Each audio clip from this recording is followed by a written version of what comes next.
beautiful souls. Welcome to this week's Karma Cards. I hope you're doing well during this holiday season. There is so much going on this time of year. Typically, for me personally, I call it the gauntlet because I have 3 birthdays almost back to back to back, and then different holiday events that we're going to. So it feels like a really packed time. So if it's been a busy time of year for you too, I want to invite you to take a deep breath in with me. Hold it at the top. Long, slow exhale and let your shoulders drop. Sometimes we feel like we have to do everything. Maybe we have a lot of expectations for ourselves, or we set really big goals or lists. And if you're feeling overwhelmed by it, the best thing we can do is just stop and breathe and focus on the next thing that we have to do. And so with that, I want to share with you the message that I have coming from the team this week in regards to sort of the overall spiritual messages that are happening right now. Now we know that the common message that I've been getting from my team anyway is to let go of the stories of suffering. If you follow me in other places, you're hearing me talk about it a lot because that's all I am getting right now, because we're inside this major purification window.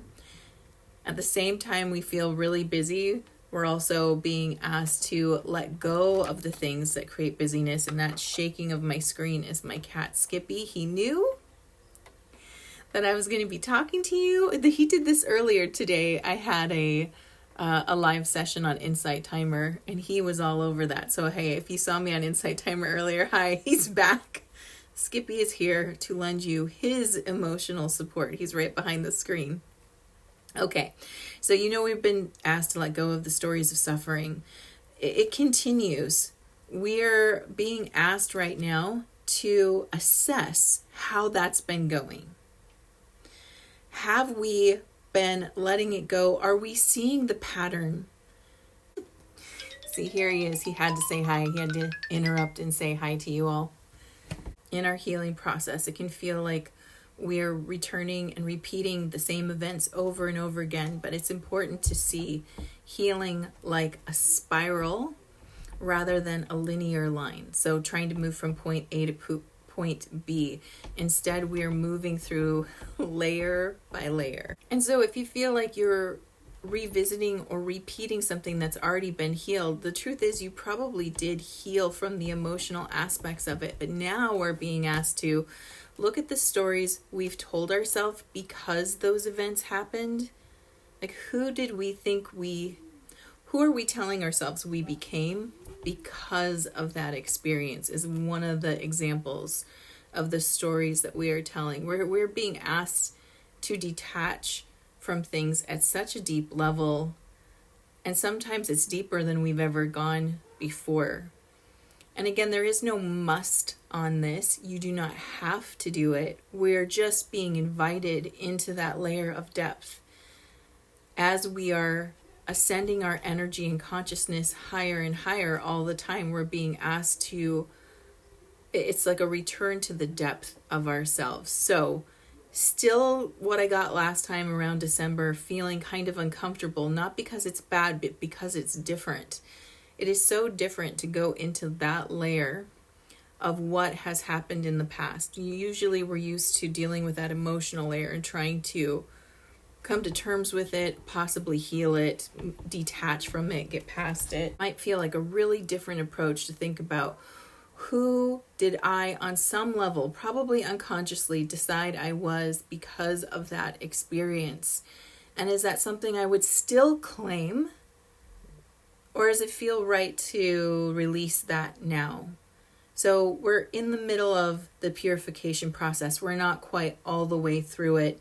And it still might be a time where you feel like you're split between timelines. I had that feeling recently where on one hand, everything is flowing exactly the way I want it to. And on another hand, I'm being offered information specifically through emails that it's not flowing the way I want it to. But every time I go to verify, it's flowing the way I want it to. And so I realize this isn't about even the emails or the incidents, this is an opportunity to see that there are two timelines here that I could participate in, really participate in my own life. There's one where everything is flowing and I'm okay with it. And there's another one where I need to control it. And it feels stressful and overwhelming and as if something is working against me.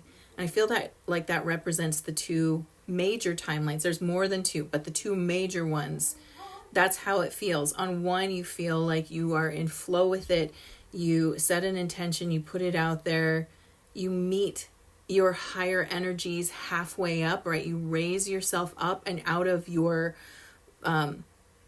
mundane or regular energy and you lift yourself higher. You raise your consciousness and you choose to move into faith and trust that this is working out and the energy meets you there. Or do I stay at this level where I feel like I have to control every aspect of it because nothing is going the way I want it to?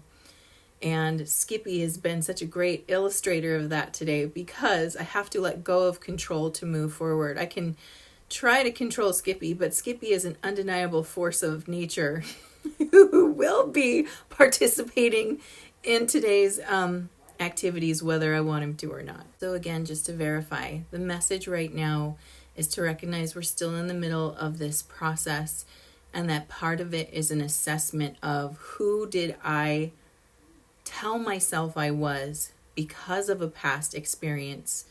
And we tell ourselves who we are a lot, right? When we succeed at something, we tell ourselves we're successful. When something that we desire to have succeed doesn't go through, we may tell ourselves that we're a failure. And those are just two examples of the many ways that we are informing ourselves, whether by default subconscious behavior and a knee-jerk reaction or by a very conscious response. And so this time what it's doing is it's inviting us to review, who did I say I became from that? And was that a choice I consciously made or unconsciously made? Most likely it was an unconscious choice. And if it was, and you look at that and you're like, I don't want to be that. That doesn't feel right to me. That doesn't feel in alignment with who I am. Then it's about very consciously choosing who you are. So if, for example, something happened in your early childhood that made you feel like people let you down, or they're going to disappear, unconsciously, you may have said to yourself, never again. And then as you move forward in your relationships in life, you really try to control those relationships and have them happen on your terms. You may have told yourself, for example, that you were an unlovable person because those things happened to you.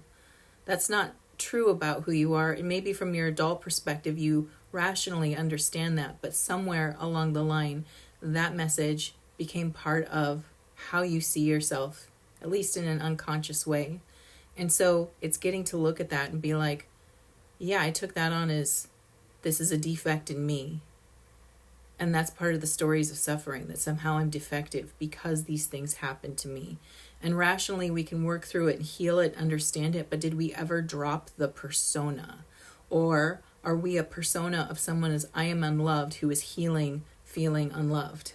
Right? So we want to drop the I am part and maybe consciously decide, I am lovable. I'm worthy of love. I'm loving.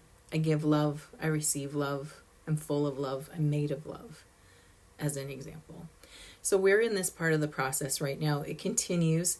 And I want to read to you the karma cards and see what they have to say on top of this message. If you're new to karma cards, here's how I do them. I've got 3 decks here: planets, signs of the zodiac, and the houses of astrology. And I've already asked my team, what is the message you have for us this week? And I've got 2 sets of answers, a set in red, which are action related, and a set in blue, which are outcome related. And the way that you play is you tune in to this beautiful intuition of yours and feel what is the guidance you would most like this week. Are you looking for action related to guidance, or are you interested in how things will resolve? And of course, you can always choose both. And while you are choosing, let me tell you the timing for this reading. This reading is for December 11th through December 18th.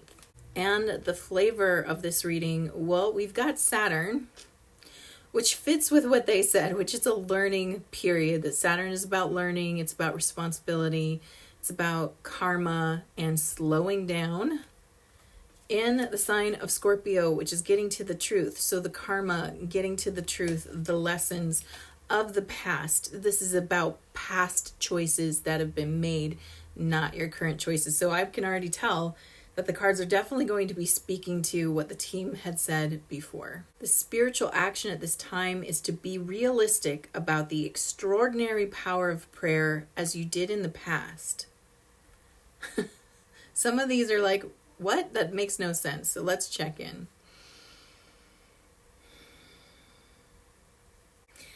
Children are full of faith. That's what I hear them saying. Full of faith. There's no doubt.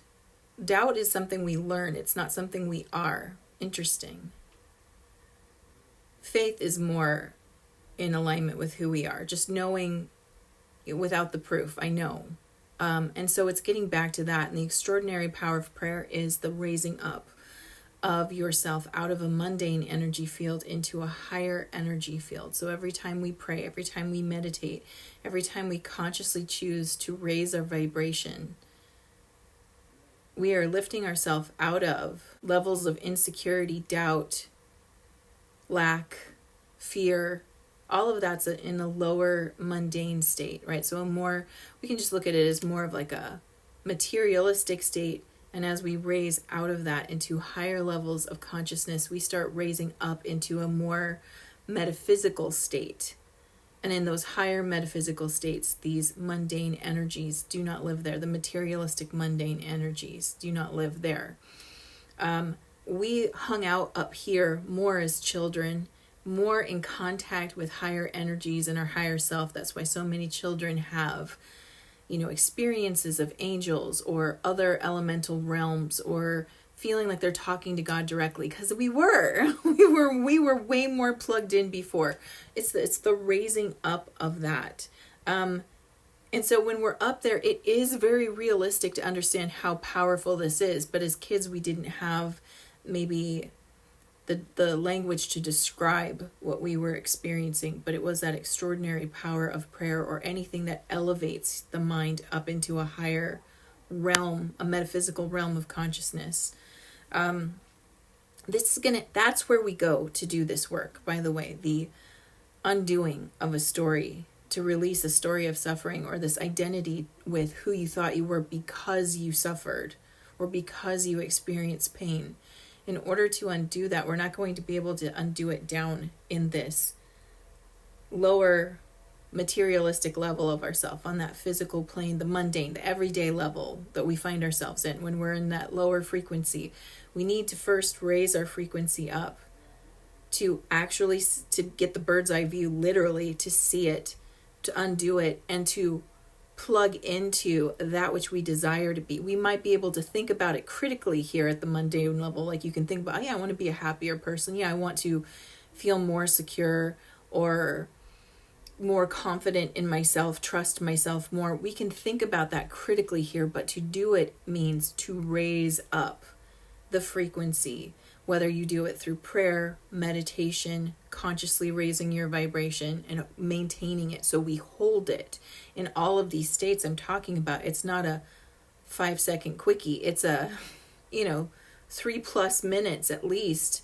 3+ minutes at least you touch it. It's like 3+ minutes of prayer or meditation is like jumping up and being able to touch the ceiling. But we want to hold or sustain in order to do this. And all my devices are like flashing, like, yes. So we need 5 to 10 to really start to get a hold. 20 is like a sweet spot for a lot of people. 20 minutes of holding that vibration would allow them to really dig in and release, to see that pattern.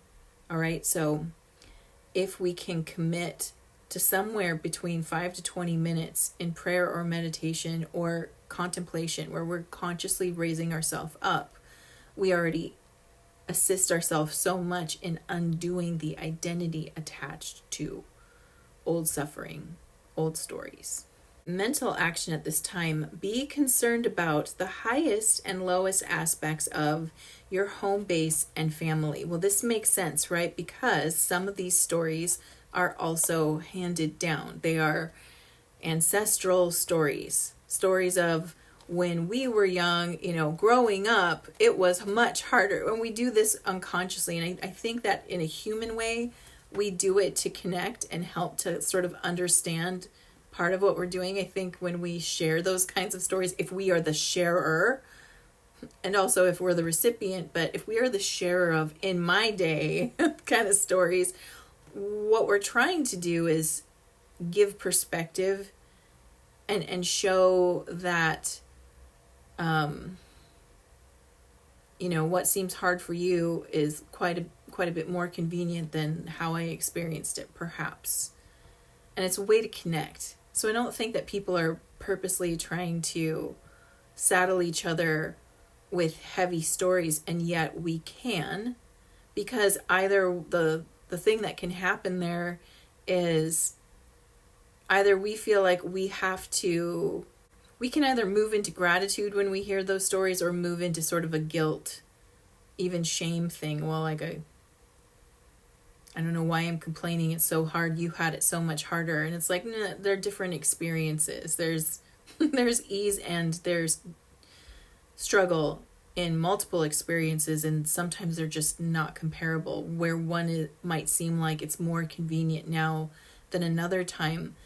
Like, for example, like just the computer generation. We were having a chat. I was having a chat with my family about this in the past, about studying and how much easier it is to study now. And you can study from home. And my family was sharing about when they were studying and going through things, and they'd have to go to the library and they'd have to look. There'd be one book available to everybody. And sometimes you'd have to wait to check it out, or you'd have to lug that book around, or you'd have to go to the location to study it. And in a way, it's clearly way more convenient to learn and get knowledge now.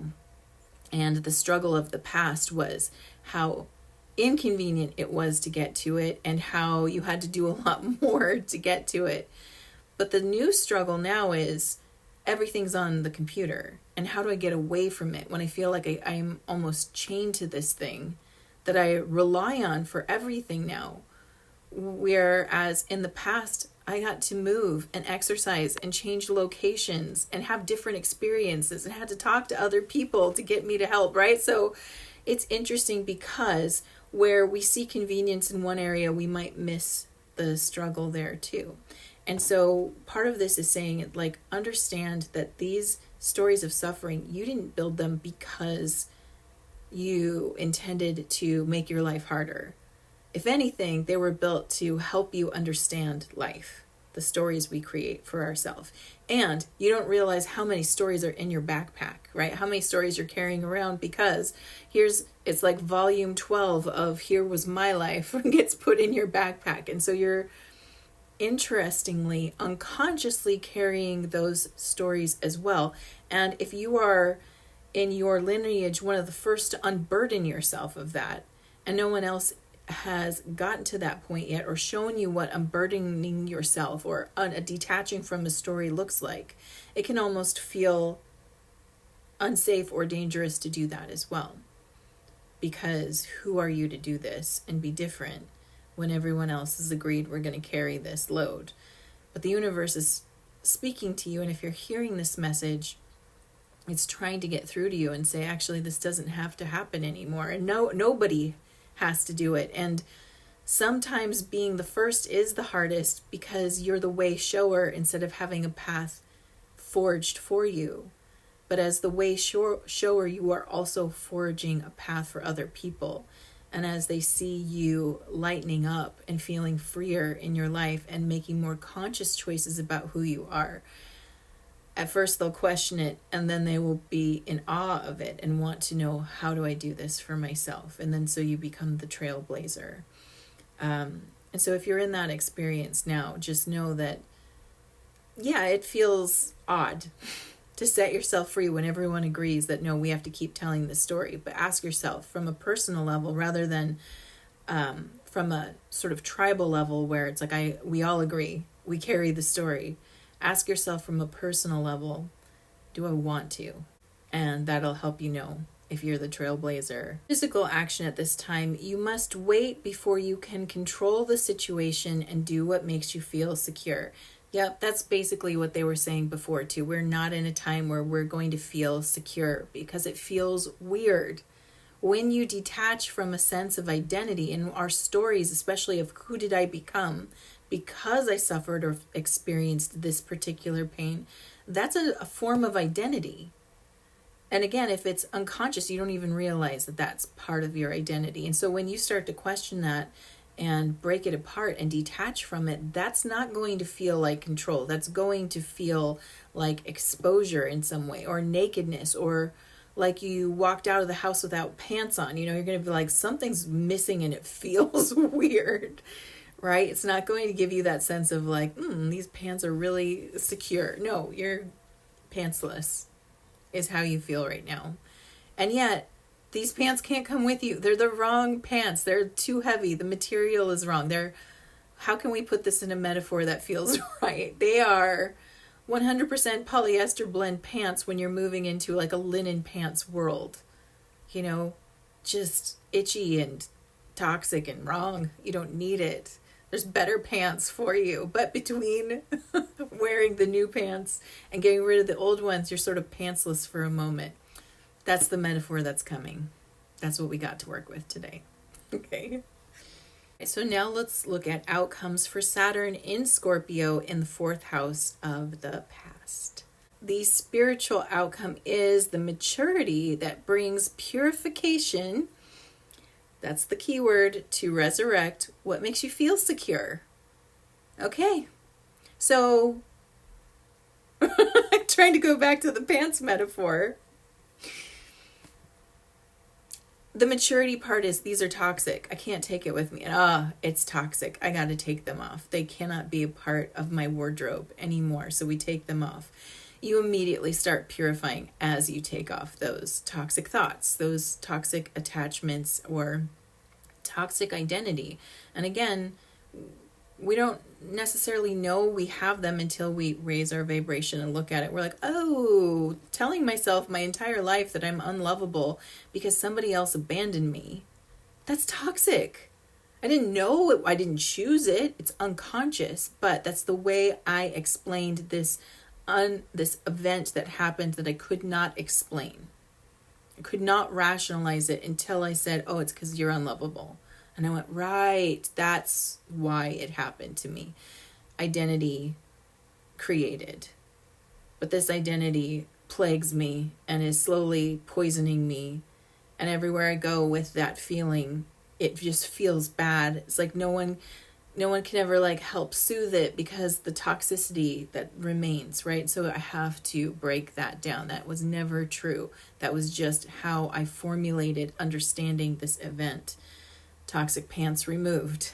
Now I'm free. Now the purification starts. I start to feel better, but again, uncomfortable, but leads me to what makes me feel secure. Leads me to the healthier experience, the understanding, back to wholeness, back to healthy and healing. So it needs to be done. Mental outcome at this time, caution regarding the secrets of support. Okay, the thing I get about this is it really is a solo journey right now. You could try to work this out with other people, but if they're not working out their own story about events and the identity that they've created unconsciously for themselves, they can just, like I said, we can hand it to each other. And again, not from a, hey, I have some toxic pants, why don't you put them on? Not at all. It's like a perspective. Well, no, of course it wasn't because you were unlovable. It was because I was unlovable. And that's why they left, right? It's just like, like that's just another pair of crappy pants that we don't need to put on. So at this time, this work is really between you and higher self. You can journal about it. You can write about it. You can talk to therapists about it. Talking to people who are not going to interject their version of events into the scenario, I think, is probably the wisest path. So somebody who is objective and separate from it and will be there to listen and reflect back to you what they're hearing, but not necessarily to add to or create another version of. Instead, it needs to be a purification, the removal of the story, and then that brief moment in between, who am I without that, and oh, this is who I am, or the awareness of more.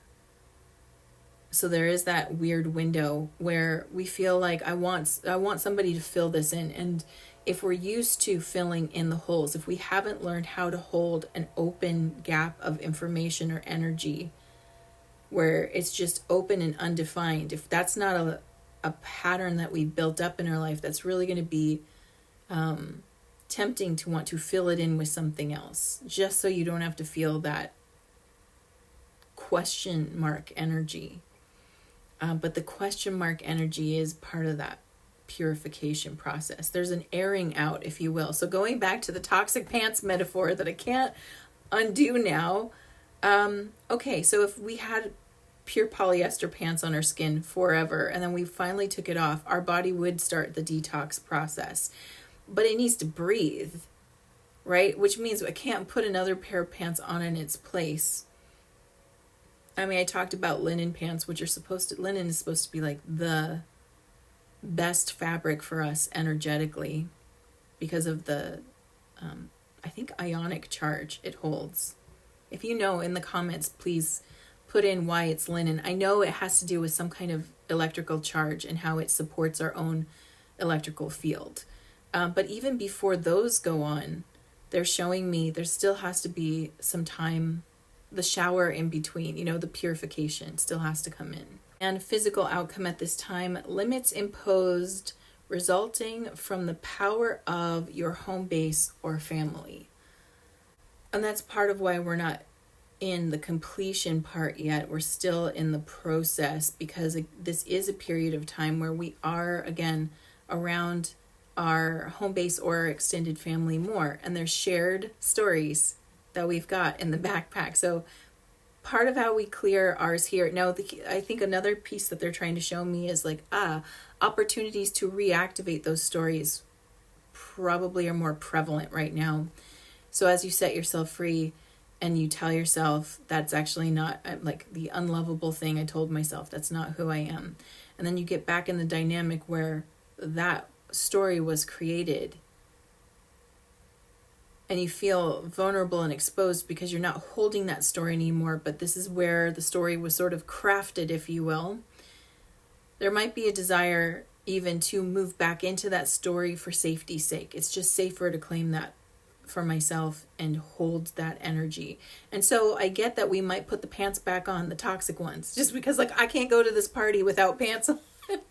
We just put those on because the other ones don't feel available yet.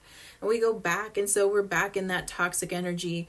So it's an incomplete process. That just means when that event's over, I take the pants back off, I take another shower, I breathe, I let my skin heal and clear from the energy, and I remind myself, okay, when I'm in that environment, it's so easy to fall back into this pattern of this is what happened, this is who I am. And as I step back from that now, I go, that's my safety thing. That's why I kept it for so long. That's safe. It helps explain why things are, and I've allowed myself to be resigned to that. I might not like it, but it's safer.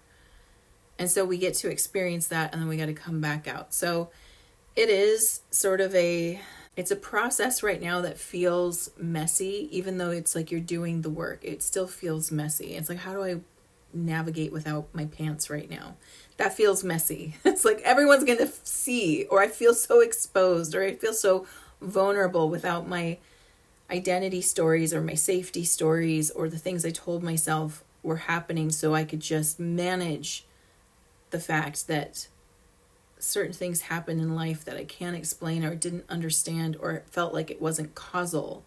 Like, I don't know how it got that way. I don't know that I caused it, but I assume I did. I need to assume that identity so that I can make sense of it, and I feel like I can have control over that. I can do something about that. If I'm unlovable, if that's what caused it, then what can I do to make myself lovable? And that becomes the lifelong struggle and goal until you realize, I can't ever get that from myself because I already am that. And then it's about the dismantling. And so we're still in this window. This is the work. You are doing it. Stuff will reactivate the old, and then you'll clear it back out again.